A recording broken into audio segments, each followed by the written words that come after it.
Hey there, welcome to Let's Sit With This, a podcast for high-functioning, deeply hurting people who are ready to feel something different. I'm your host, Kristen Calloway, a licensed therapist who cares deeply about helping people heal from trauma and pain. If you're carrying a lot and tired of feeling alone with it, you're in the right place. Let's sit with this together. Hey, welcome back.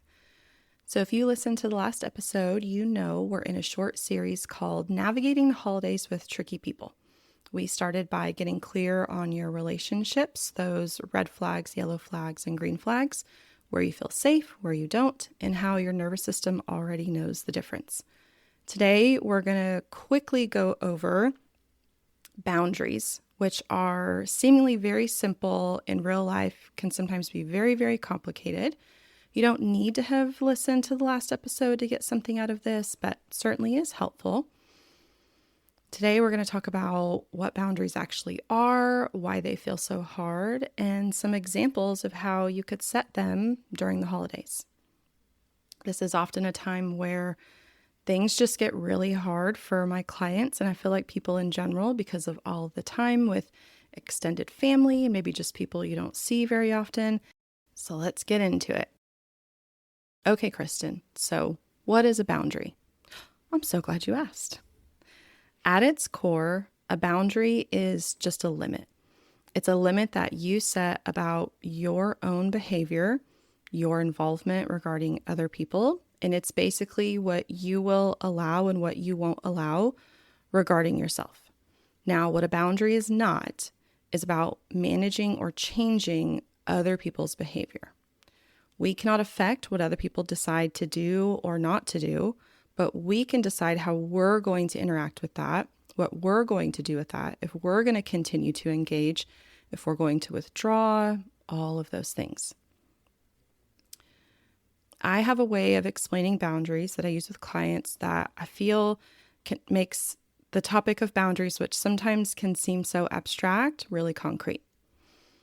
So let's think about a boundary is like a fence around your backyard, okay?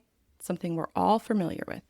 So that boundary sets the tone for who is allowed access inside your backyard. And we expect that people have fences up around their backyard. I honestly think it's weird for the houses that don't. Weirds me out. That's me. Typically, everyone has a fence around their backyard. Certainly, everybody should have a front door, right, of who's allowed in their home and who's not. In the same way that it is natural and normal for all of us to have our own boundaries. We are born with a sense of boundaries. You can see it with little kids. So, having a fence or having a front door doesn't mean that you hate your neighbors, okay? Doesn't mean that you never want people over. Doesn't mean that you're antisocial. Doesn't mean any of those things. It just means that you get to decide when you open the gate, when you let people in, and who gets to come in. Now, sometimes you may leave the gate open and say, come on in to anybody, stay a while. Sometimes you're very particular on who is coming over. You might be having a cookout, but only certain people are invited. Other times it's anybody who's around. And a lot of times you're going to close the gate, not because you're being rude, not because you don't like anybody else, but because you just want to be alone. Maybe you want quiet or rest or privacy. Those are normal. I'm not offended when I go through my neighborhood and I see that people's gates are shut or their front doors are shut, right? Why would I take offense to that? They have the right to decide if their home is open to people or not. Now, a boundary violation would look like your neighbors throwing a party in your backyard without asking. They let themselves in, they set up speakers, invite people over, and when you say, what are you doing? Hey, I didn't agree to this, right? They weren't invited, but they overstepped, they crossed the line, and they invited themselves into a space that they weren't welcome into. When we say that boundaries are tricky, imagine that when you went and confronted your neighbors, they act like you were the one being difficult, that you're being an inconvenience, that you should be okay with it. Those are tricky boundary violations, right? And in this example, it seems so clear. Who in the world would think that it's okay to go over into somebody's backyard and just set up shop and act like it's their own and expect that person to be okay with it. So when you think about boundaries regarding, boundaries can be physical boundaries, they can be time boundaries, they can be emotional and mental boundaries, they can be conversations you're going to engage in or not engage in. Think of them like a fence, okay? Something that I think is so important to remember about boundaries is that if you don't set them, no one else will. And if you don't protect and enforce your boundaries, no one else will either. Let's talk about what boundaries are not. They are not a punishment to other people. We can use boundaries as punishment, but healthy boundaries are not punishment. Healthy boundaries are not a test. They're not a confrontation. They're not an ultimatum in terms of trying to coerce someone's behavior. They can be, if you choose to do this, I'm not going to engage. It can be an either or, but it's not meant to coerce someone's behavior. And boundaries are most certainly not a personal failure. They are just clarity. They're how we stay connected to others without abandoning ourselves. Now let's name a few boundary myths because these come up a lot. So myth number 1, if the other person is upset, I must have done something wrong. No, not necessarily. People have the right to have feelings about our boundaries, but people's responses to our boundaries are generally an indication of their expectations of the relationship. Their response is about how they perceive boundaries, what they expect from themselves and other people. It's not necessarily that you've done something wrong. But that immediate, if somebody is upset, I must have done something wrong, that's conditioning, okay? That means that you were taught to keep others comfortable at your own expense. Someone else's discomfort doesn't mean that you've harmed them. Someone's negative response to you doesn't mean that you've necessarily done anything wrong. Myth number 2, they should already know. My parents should already know this. My friends, spouse, in-laws, they should know. First off, should is a cuss word in therapy in my book. Should implies expectations, and those usually don't match up with the real world. So in a perfect world, it would be so nice if everyone just had the best sense of healthy boundaries and we could all just politely respect everyone. But we don't live in a perfect world, and we are not mind readers. Everyone's sense of boundaries are very, very different.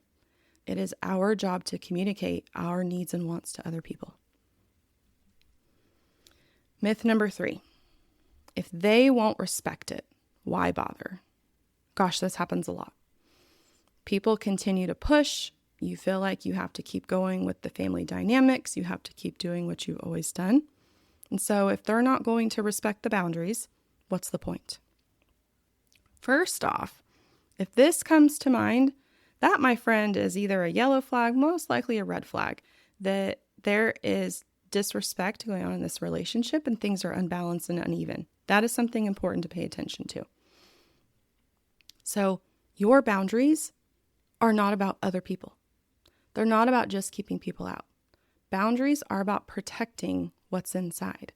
They're about staying aligned with yourself. And you decide how you show up, no matter how they respond. So why is this hard? Because it sounds really simple, right? This metaphor of a fence is really simple. Well, if boundaries were easy, honestly, I'd be out of a job pretty quickly. This is a topic that I go over with nearly every single client that I have ever had, and I likely always will, because the fence around my backyard is tangible. You can see it, right? You can run into it. It's very clear. And there is this very clear sense of who owns my property and therefore who is allowed on it. And we even have laws about I have the right to trespass someone and say they are never allowed on my property again, or they face legal consequences. So boundaries within relationships are not usually, they're not tangible. They're not something that I can touch. They're not something that I can see. It's not very clear where my property line ends and my neighbor's begins, right? Boundaries have to be somewhat mutually agreed upon. And these are not things that generally most people are taught. Growing up, your parents had to teach you how to set boundaries, which means they had to have healthy boundaries themselves. And they had to respect you having boundaries in order for boundaries to be easy. So if we didn't have that, whether your parents were just simply uncomfortable with boundaries or not sure about healthy boundaries, all the way to your parents or your caregivers intentionally violated boundaries that you had, if we don't have a good template and a good example, we're not going to know how to do it, how to set boundaries, and how to do it well. So maybe you were punished for saying no. Maybe you weren't allowed to, quote unquote, talk back, even though just having an opinion or having a response may have been considered talking back. Maybe you were told that you were ungrateful or made to feel like your needs were too much. Maybe your parent made you responsible for their feelings. Maybe you were parentified, meaning you had to take on more roles than you should have as a child. So now, as an adult, even the idea of holding a boundary can feel like danger. Some of these boundaries can be so ingrained. Some of them can be passed down generation by generation. It's wild to see. So your body might tighten, your chest might ache, your voice might disappear. This doesn't mean you're doing anything wrong. It means that your brain and your nervous system remember that this is how it's supposed to go. So this is not failure, it's survival. You learned ways that you had to cope and interact in these relationships that likely something about them is unhealthy. And often boundaries can be hard as an adult because they probably come with consequences for you. In healthy relationships, boundaries are actually very simple, and you aren't worried about the consequences that are going to come if you set them. And generally, it's not that hard to set them. So if thinking about setting boundaries causes anxiety for you, if you fear the punishment that is going to come up, right? Maybe it's the silent treatment. Maybe it's having to face arguments and accusations, character attacks, people talking about you either behind your back or right in front of you. Could be that you get ostracized, that you don't get invited to things, or that we've always done it this way.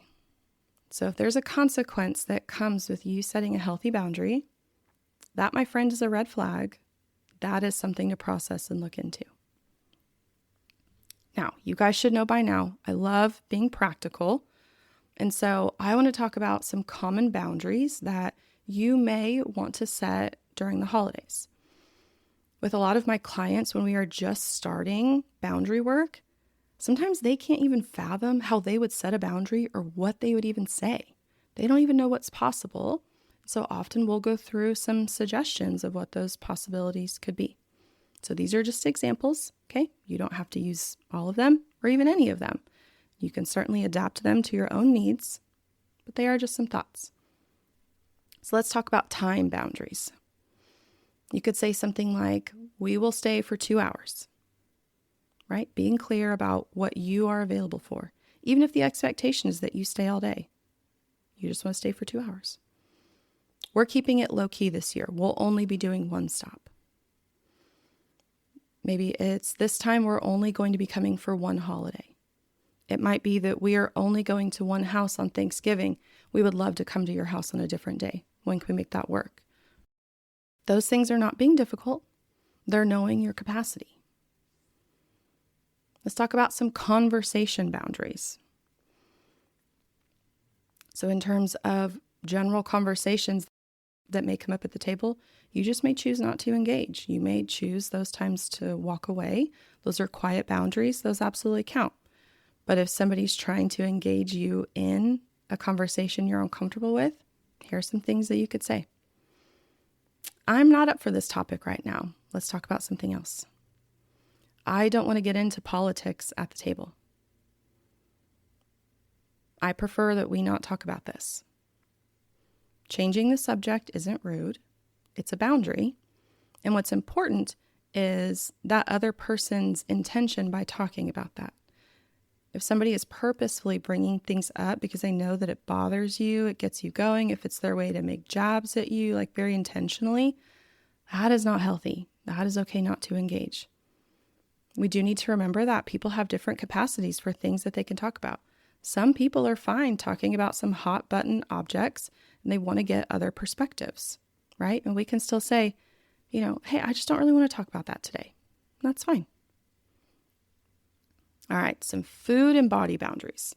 It is still wild to me at 2025 that we are commenting on people's bodies and eating habits. I just don't understand. But this happens way more than I really just ever thought was possible. But this happens a lot. So here are some boundaries that you have the absolute right to say. Hey, I'd prefer we not talk about food or weight, right? If somebody wants to comment on how much you're eating or how little you're eating, or maybe your weight, maybe it's gone up, maybe it's gone down. That kind of comment doesn't feel helpful.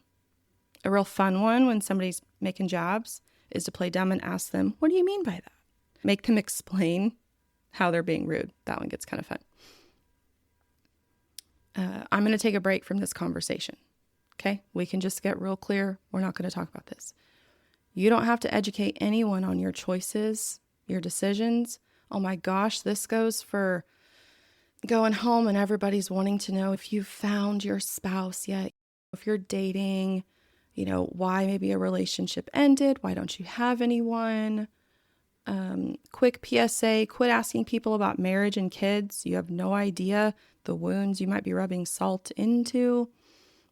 Don't ask people about if they're having kids, when they're having kids, when they're going to have more, any of that. You don't know what heartache might be behind that. So if people ask you, again, that wild stuff, you can just straight up, yeah, we're not going to talk about that. Okay. All right. So for those people who are parenting during the holidays and have kids, let's talk about setting boundaries with other people regarding our kids. This one's going to be kind of specific with food and physical touch. I find those are often the hardest. They come up a lot. So, reminder, it is okay to set boundaries with your family about your child in general. In the same way that if you don't set boundaries for yourself, nobody else will. As a parent or caregiver for a minor, they are relying on you to set those boundaries for them. A child will never have the equal power to an adult to set healthy boundaries unless that adult is going to respect them. Okay. So adults need to set them for children, plain and simple. Okay. So can look like telling people we're letting them decide how much to eat or what to eat. If they want to comment on how much food or how little food is on their plate or the things that they're eating, that they didn't fill their plate with everything that's on the table. We're not forcing them to clean their plate, right? There's a difference between letting a kid just crazily fill their plate with food where it's going to be wasteful, that they're not going to eat 5 scoops of mashed potatoes. But it's okay if you've properly served a meal and your kid doesn't want to eat it all. Holidays are stressful. Those foods might be weird. They might have issues with foods touching. Things just may be made differently. That's okay. We're not going to talk about their body or how much they're eating or how much they weigh. Okay? We are fine that we brought their safe foods for them to eat. Could be that that food is too new. Could be that they have dietary restrictions or food allergies. It could just be that it's really random new food and they don't want to eat it. And I'll tell you this, I care more that my kids eat than what my kids eat.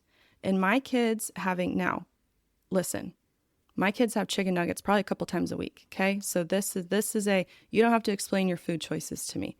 But if Thanksgiving has to be that my kids just eat crackers all night because that's all that they want to eat, that's all that feels safe for their body, they're nervous, right? Maybe they're running around wild and they're not really eating a whole lot. I don't care.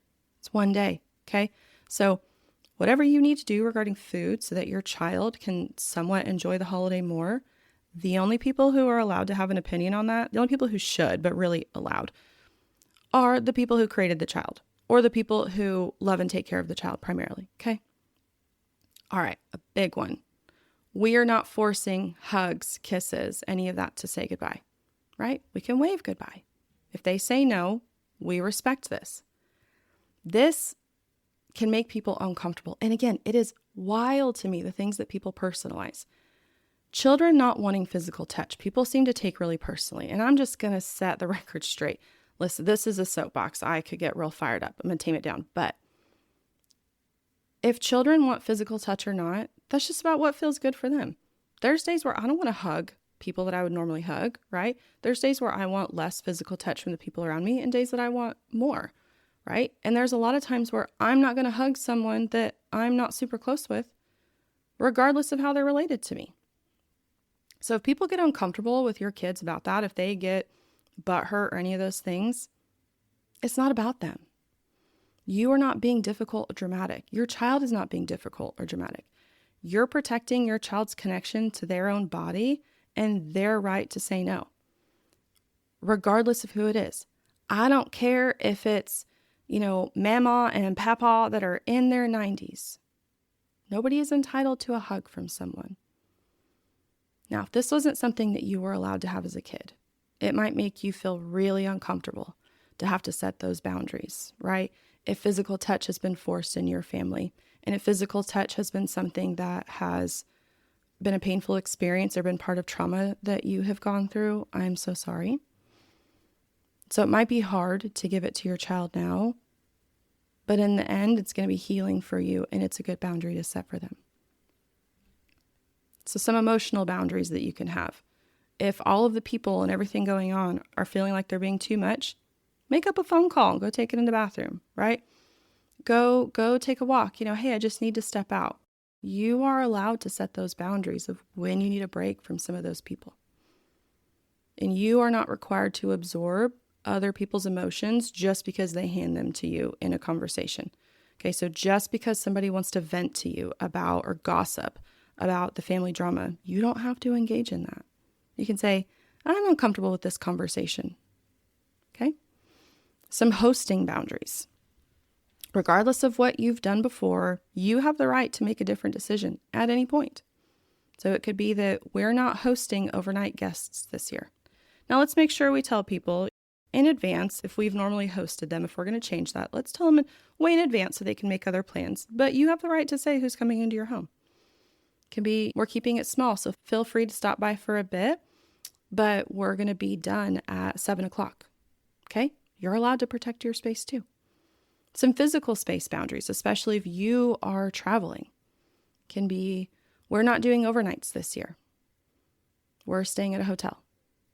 We'll come by for a bit, but we'll be sleeping at home. Just because you can stay doesn't mean that you have to. And particularly for people who have little kids, man, it's complicated to pack everything up and take it over there. That's exhausting.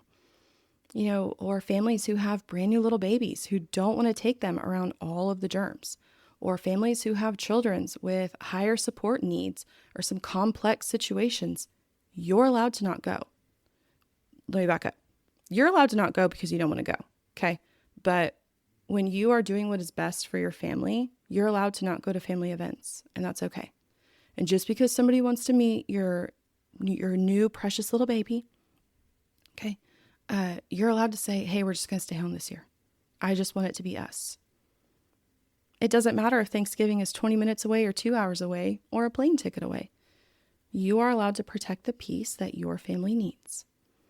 And now people can be sad if you are doing something different. That's okay. They might be sad. They may miss you that you're not going to be there, or that you're going to have to make up Thanksgiving dinner is going to be a lunch the weekend after the weekend before because you are trying to make all the commitments work. That's okay. There's a difference between sad and then people being upset with you. But if people are going to make you feel bad for not going along with the family holiday plans, if they are expecting you to rigidly adhere to what has always been done, even though maybe circumstances in your life have changed, they are focused more on what they expect than, what's best for you. Healthy boundaries and healthy relationships allow for flexibility and change. So just notice that. Notice who gets sad and notice who kind of guilt trips you. The biggest theme with all of these boundaries that I've mentioned, have you noticed? None of them have been a question. Boundaries are not asking someone to agree with you. Man, that's hard, okay? We want people to agree with us. We want to make it a question. We want to over-explain so that people will agree with us. And that's okay that it's hard. Boundaries are statements that you're telling someone what will or won't happen. So rather than asking my neighbors, hey, is it okay if I shut the fence tonight and just have dinner with my family? No, I'm not going to ask that. That would be silly. I'm just going to state it. Boundaries are statements. They're not questions. They're not opinions that I'm asking for agreement on. You don't have to justify your boundaries. And you don't need anyone's permissions to have limits. But if you do need permission, you have my permission to set healthy boundaries. Okay? I'm not your therapist, probably, but I am a therapist. And so I'm here to remind you that if you need permission to set a healthy boundary to protect your physical or mental health or that of your family, you have it. All right, let's take a deep breath.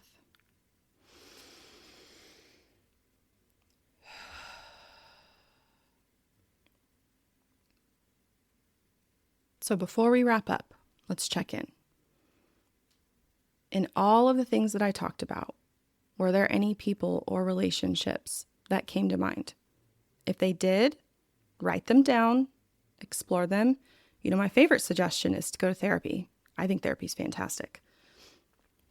And I say that not only as a therapist to other clients, but as a client in my own personal therapy. Therapy is wonderful. Think about those. Those came to your mind for a reason.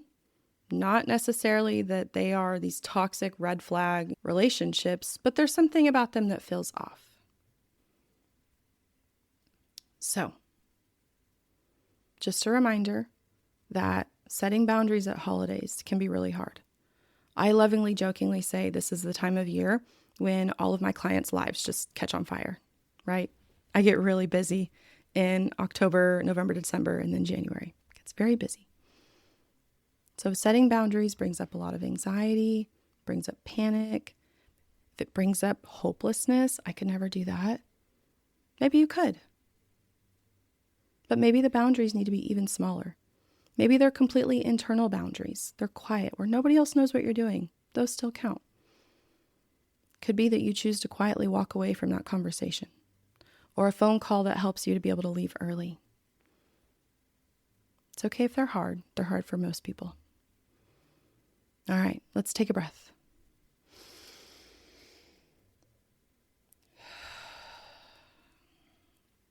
So in the next episode, we are going to talk about what happens when you set a boundary and it doesn't go well, when people push or guilt you or ignore it altogether. We'll talk about how to respond without losing yourself in the process. But for now, you're doing so well. This is hard work. Considering boundaries and what you're going to do is hard work. So remember, you are not doing this alone. We are all doing this together. You can come back anytime you need to.